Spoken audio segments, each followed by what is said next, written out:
হাসনাত আব্দুল্লাহদের মাধ্যমে জামাত ইসলামের 54 বছরের স্বপ্ন পূরণ হচ্ছে।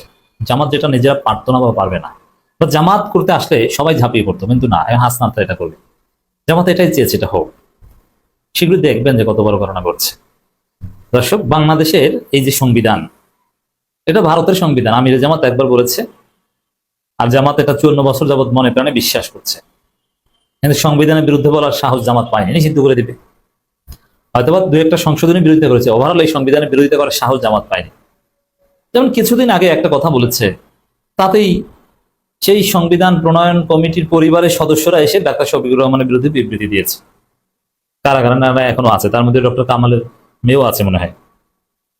তো দর্শক, আমি শিওর না, জামাত চায় বাংলাদেশের সংবিধান হয় বাংলাদেশের সংবিধানে এই ধর্মনিরপেক্ষতাবাদ এটা ভারত চাপিয়ে দিয়েছে গায়ের জোরে।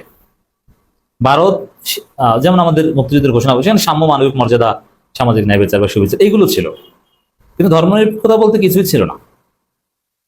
এটা ভারত বাংলাদেশের স্বীকৃতি দেওয়ার বিনিময় শর্ত হিসেবে জুড়ে দিয়েছে, এবং মুজিব সেটা মেনে নিয়েছে, বা মুজিবের লোকজন সেটা মেনে নিয়েছে। এর মানে 72-এর সংবিধান, যেটা ডক্টর কামালরা মিলে রচনা করেছেন, এটা হয়েছেই বিএনপির প্রেসক্রিপশনে সরাসরি, ভারতের প্রেসক্রিপশনে সরাসরি ভারত এটা করেছে। পিনাকি ভট্টাচার্য বিভিন্ন গবেষণার মাধ্যমে দেখিয়েছেন যে এটা ভারতের সংবিধান, এবং জামাতের বক্তব্য এটাই, এটা ভারতের সংবিধান।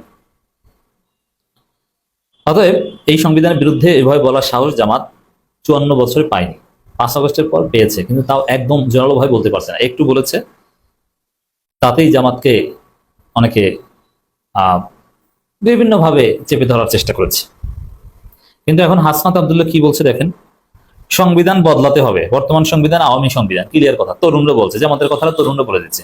এই সেম কথাটা যদি জামাত বলতো, সুশীলদের কান্নাকাটি শুরু হয়ে যেতে, জামাত স্বাধীনতা বিরোধী, তারা তো বাংলাদেশের স্বাধীন বাংলাদেশ সংবিধান মানতে পারবেই না, অমুক তো অমুক, কত কথা আসতো না। এখন যে হাসনাতরা বলছে, এখন এদেরকে বলো স্বাধীনতা বিরোধী, দেখি কে বলতে পারো, পারবে না বলতে। তো স্পষ্ট কথা, জামাতের বক্তব্য এই যে আওয়ামী সংবিধান ভারতের সংবিধান, ওইটাই আওয়ামী মানে ভারতীয়, এটা তো আর আলাদাভাবে বলা দরকার হয় না। অতএব নতুন বাংলাদেশ গড়তে হলে এই সংবিধান বদলাতেই হবে। জামাত মনে প্রাণে এটা চায়, কিন্তু ওইভাবে বলতে পারে না, এজেন্ডা আনতে পারে না, কারণ তখন বলবে যে স্বাধীনতা বিরোধী বলে এই সংবিধান চায় না। কিন্তু হাসনাতরা বলছেন, হাসনাত আব্দুল্লাহদের বিরুদ্ধে, সার্জিসদের বিরুদ্ধে আপনারা কি করবেন, দেখি কি করেন। তাদের সংবিধান বদলাতে হবে, বর্তমান সংবিধান আওয়ামী সংবিধান, এটা চলবে না, বদলাতে হবে, বাতিল করতে হবে। এমনকি আমাদের এই 5 আগস্টকে কেন্দ্র করে আসছে, 5 আগস্ট বর্ষপূর্তি উপলক্ষে আমাদের বর্ষ বিপ্লবী নানান কিছু আপনারা দেখবেন। চুপ্পুকেও জয় বাংলা করা হতে পারে, ওয়াকারকে একটা দফা রফা করা হবে, এবং এই সংবিধান বাতিল করার এরকম ঘোষণাও আসতে পারে যে সংবিধান বাতিল, আওয়ামী সংবিধান চলবে না। তো বিএনপি তো প্রকাশ্যে এই সংবিধানের পক্ষে অবস্থান নিয়েছে, এবং এই সংবিধানকে ধরে বলছে যে সাংবিধানিক ধারাবাহিকতা নষ্ট করা যাবে না। এই সংবিধানকে ধরে বলছে অমুক দল সংবিধান লঙ্ঘন করছে, তোমার সংবিধানে আমি লাথি মারি, থুতু মারি। আমরা 72 সংবিধানে পরিবর্তন চাই, আমরা চাই নতুন বাংলাদেশে নতুন সংবিধান। এটা হাসনাত আব্দুল্লাহদের বক্তব্য, এটা টোটাল তারুণ্যের বক্তব্য। এই ভারতীয় সংবিধান চলবে না, এবং এই সংবিধান, এই 72 সংবিধান, এটা সবকিছু ফর্মুলেট করেছে কারা? এটা তো মুজিব বাহিনীর লোকজন, মুজিবের লোকজন। অতএব এটা চলবে কেন? কামাল সাহেবরা, এটা চলবে না। হাসনাত এটা মানবে না, সার্জিস নাহিদরা মানবে না। অতএব গণপরিষদ নির্বাচন ছাড়া ওরা অন্য কোনো নির্বাচনই মানবে না। ফেব্রুয়ারিতে নির্বাচন, গণপরিষদ নির্বাচনের নাম উচ্চারণ কোথাও করা হয় না, এত সোজা না। হাসনাত সার্জিসরা আঙ্গুল বাঁকা করে পরিস্থিতি যা করার সেটা করবে। দর্শক, সংবিধান বদলাতে হবে, বর্তমান সংবিধান আওয়ামী লীগের, ক্লিয়ার কথা। এই সংবিধান আওয়ামী লীগের সংবিধান মানি না, বদলাতেই হবে। হাসনাত আব্দুল্লাহ বলেন, গণঅভ্যুত্থানের যোদ্ধারা যদি নিরাপত্তা না থাকে, তাহলে সাধারণ মানুষের নিরাপত্তা কে দেবে? সরকার আইন শৃঙ্খলা রক্ষায় ব্যর্থ। এই যে সরকারকে ব্যর্থ বলছে, এভাবে কিন্তু আগে বলেনি। বিএনপির সাথে ইউনূসের লন্ডন বৈঠকের পর, তারেক রহমানের সাথে ইউনূসের গোপন বৈঠক কিংবা গোপন সমঝোতার পর সরকারের ব্যর্থতার বিরুদ্ধে বৈষম্যবিরোধী ছাত্র আন্দোলন, এনসিপি, তারুণ্য, এরা সোচ্চার। হাসনাত সার্জিসরা সোচ্চার, নানান বিষয়ে সরকারের বিরুদ্ধে কঠিন বক্তব্য দিচ্ছে। 13 জনের আগে হিসাব ছিল উল্টো, যে বিএনপি ইউনূসকে গালাগালি করতো আর এনসিপি রক্ষা করতো, আর এখন এই সরকারের ব্যর্থতার কথা বলছে সরাসরি। সাধারণ মানুষের নিরাপত্তা কে দেবে? দর্শক, পরাজিত শক্তি রেখে দেওয়া পুরনো বন্দোবস্ত পরিবর্তন করা ছাড়া কাঙ্ক্ষিত মানুষের বাংলাদেশ গড়ে তোলা সম্ভব হবে না। এটি হচ্ছে সত্য কথা। এমনকি আমাদের সেনাবাহিনীকেও সংস্কার করতে হবে, সেনাবাহিনীকেও জেলে সাজাতে হবে। হাসিনা ওটাও নষ্ট করে দিয়েছে। আমরা দেখেছি 18 সালে বিভিন্ন সময় সেনাবাহিনী মাঠে ছিল, কিচ্ছু করতে পারে না, একটা ধনী সংগঠন। 18 সালের পর সেনাবাহিনী সম্পর্কে পার্সন হয়ে সেনাবাহিনী ওগুলোর বণিকেরা খায় আর ব্যায়াম করে, কোনো ব্রেইন আছে?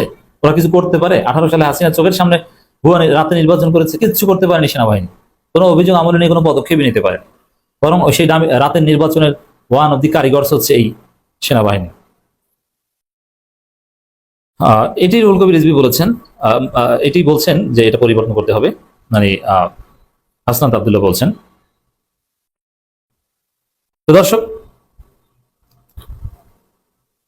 আর সবকিছুর পেছনে হচ্ছে সংবিধান। আপনি সংবিধান ছুঁড়ে ফেলুন, সব সমস্যার সমাধান হয়ে যাবে। হাসিনার ওই ফেজিবাদের কোনো নাম গন্ধ চিহ্ন থাকবে না, সংবিধানই ছুঁড়ে ফেলতে হবে। অনেকে তো বলতে পারেন না, যেমন আওয়ামী লীগ বলতো না যে এরা বাংলাদেশ সংবিধান মানে না, মনে প্রাণে মানে না, উপর মানলো। আর জামাত বারবার বিবৃতি দিয়ে জানাতো যে বাংলাদেশের সংবিধান আমরা মানি, সংবিধানের প্রতি আমাদের পূর্ণ আস্থা বা বিশ্বাস, এইভাবে বলতো সংবিধানের প্রতি আমাদের পূর্ণ আস্থা বা বিশ্বাস, আমরা একটা সাংবিধানিক দল, আমরা সংবিধান মেনে চলা দল, বাংলাদেশের মহান সংবিধান আলোকে আমরা নিষিদ্ধ নয়, জাস্ট আমাদের নিবন্ধন বাতিল। এই সংবিধানকে এইভাবে গ্লোরিফাই করতো, বাস্তবতা, নইলে খবর ছিল, নইলে তো থাকতে দিত না, বাংলাদেশে আরো ফাঁসি দিত। কিন্তু এই সংবিধান যে ভারতের সংবিধান, এটা এখন হাসনাতরা বলছে। অতএব এই সংবিধান বাতিলের দাবিতে যদি কোনো কর্মসূচি হাসনাত আব্দুল্লাহ দেয়, ওই কর্মসূচি জামাত সফল করে দিবে, যেরকম আওয়ামী নিষিদ্ধ আন্দোলন জামাত সফল করে দিয়েছে। হাসনাতরা সংবিধান বাতিলের দাবি করলে জামাত ওটা সফল করে দিবে। আর হাসনাতরা যদি মাঠে থাকে আর জামাত যদি ম্যান পাওয়ার দেওয়ার উদ্যোগ নেয়, ওইটা বাংলাদেশের পৃথিবী কেউ ব্যর্থ করতে পারে না, ওটা নিশ্চিত সফল হয়ে যাবে। হাসনাত বলে নতুন বাংলাদেশ করতে হলে নতুন সংবিধান করতে হবে, আগেরটা বদলাতে হবে। নাহিদ ইসলাম বক্তব্য বলেন, নাহিদ ইসলাম বলেছেন যে জুলাই সনদ ছাড়া বাংলাদেশে এনসিপি নির্বাচনে যাবে না। অতএব দর্শক স্পষ্ট যে জামাত যেটা চেয়েছে, যেটা বলতে পারছে না, হাসনাতের হাত ধরে সেটা হচ্ছে হয়তো।